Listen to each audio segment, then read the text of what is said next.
आज हम बात करने वाले हैं हमारे शरीर के अंदर छिपे हुए कुछ सुपर हीरोज के बारे में। वो सुपर हीरोज जो हमें हर चोट से उबारते हैं। और देखिए, ये सिर्फ मामूली सेल्स नहीं है, बल्कि ये भविष्य की दवा की चाबी हैं, जो बड़ी बड़ी बीमारियों से लड़ने में हमारी मदद कर सकती हैं। तो चलिए, आज शरीर के इस कमाल के रिपेयर सिस्टम को थोड़ा और करीब से जानते हैं।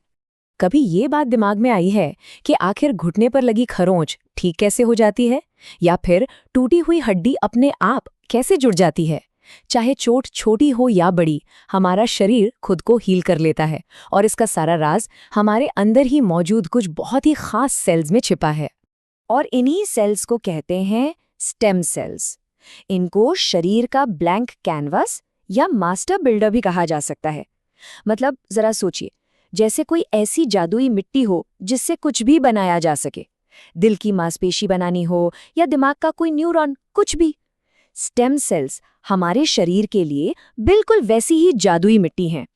तो इन स्टेम सेल्स के पास ना दो कमाल की सुपर पावर्स होती हैं जो इन्हें इतना खास बनाती हैं। पहली, किसी भी दूसरे सेल में बदल जाने की शक्ति। मतलब जरूरत पड़ने पर ये एक मसल सेल भी बन सकती हैं, ब्रेन सेल भी, या फिर ब्लड सेल भी। और दूसरी सुपर पावर है खुद की कॉपीज बनाने की शक्ति। ये अपनी संख्या बढ़ाती रहती हैं ताकि शरीर में इनकी सप्लाई कभी कम न हो। अच्छा, तो अब सवाल ये उठता है कि ये इतनी शक्तिशाली सेल्स आखिर हमारे शरीर में आती कहाँ से हैं? तो देखिए, इसके मेनली 3 सोर्स हैं। सबसे पहला और सबसे पावरफुल सोर्स है एम्ब्रियो, यानी भ्रूण। डेवलपमेंट के एकदम शुरुआती स्टेज में मिलने वाली ये सेल्स सचमुच कुछ भी बन सकती हैं। इनकी क्षमता की कोई सीमा नहीं होती। दूसरा सोर्स है अडल्ट टिश्यूज, जैसे कि हमारा बोन मैरो। यहाँ ये लगातार नए ब्लड सेल्स बनाती रहती हैं, लेकिन हाँ, इनकी काबिलियत थोड़ी लिमिटेड होती है। और तीसरा सोर्स है अम्बिलिकल कॉर्ड, मतलब बच्चे के जन्म के बाद उसकी गर्भनाल से मिलने वाला खून। तो अब जब हम ये समझ गए हैं कि स्टेम सेल्स क्या हैं और कहाँ से आती हैं, तो चलिए अब ये देखते हैं कि साइंस इनकी पावर का इस्तेमाल आखिर कर कैसे रहा है। ये सब कुछ एक बहुत ही क्रांतिकारी फील्ड का हिस्सा है, जिसे रीजेनरेटिव मेडिसिन कहते हैं।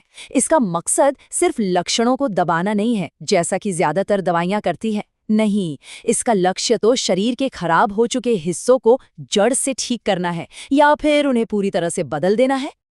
आज साइंटिस्ट्स स्टेम सेल्स की मदद से उन बीमारियों से लड़ने की कोशिश कर रहे हैं जिन्हें एक जमाने में लाइलाज माना जाता था। हम बात कर रहे हैं ल्यूकीमिया जैसे ब्लड कैंसर की, हार्ट अटैक के बाद दिल को हुए नुकसान की, पार्किंसंस और अल्जाइमर जैसी दिमागी बीमारियों की, और यहाँ तक कि टाइप 1 डायबिटीज की भी। और इसका एक जीता जागता और सबसे कामयाब उदाहरण है बोन मैरो ट्रांसप्लांट। देखिए, ल्यूकीमिया में होता क्या है कि मरीज का बोन मैरो खराब ब्लड सेल्स बनाने लगता है। तो इस ट्रांसप्लांट में उस बीमार बोन मैरो को हटाकर एक हेल्दी डोनर के स्टेम सेल्स डाल दिए जाते हैं, और फिर ये नए सेल्स शरीर के अंदर एक बिल्कुल नई हेल्दी खून बनाने वाली फैक्ट्री तैयार कर देते हैं। ये सच में एक जीवन बचाने वाली प्रक्रिया है। लेकिन इतनी सारी उम्मीदों और संभावनाओं के बावजूद ये रास्ता इतना सीधा और आसान भी नहीं है। इस फील्ड के सामने कुछ बहुत बड़ी रुकावटें और कुछ गंभीर नैतिक सवाल भी हैं। मोटे तौर पर कहें तो 3 बड़ी चुनौतियां हैं। पहली है एक बहुत गहरी नैतिक बहस, दूसरी इन सेल्स को कंट्रोल करने में आने वाली टेक्निकल मुश्किलें, और तीसरी इम्यून रिजेक्शन का खतरा, मतलब शरीर का बाहरी सेल्स को स्वीकार न करना। सबसे बड़ी और सबसे जटिल बहस एम्ब्रियोनिक स्टेम सेल्स को लेकर है। देखिए, एक तरफ तो इनमें लगभग किसी भी बीमारी को ठीक करने की गजब की क्षमता है, लेकिन दूसरी तरफ क्योंकि इनका सोर्स एक एम्ब्रियो होता है, तो ये जीवन की शुरुआत से जुड़े कई गहरे नैतिक और दार्शनिक सवाल भी खड़े करता है।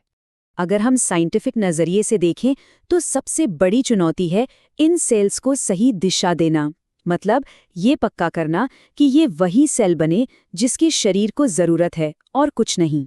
ये बहुत मुश्किल काम है, क्योंकि अगर इनकी ग्रोथ को कंट्रोल नहीं किया गया तो ये ट्यूमर भी बना सकती हैं। इन सारी चुनौतियों के बावजूद भविष्य वाकई उम्मीदों से भरा है।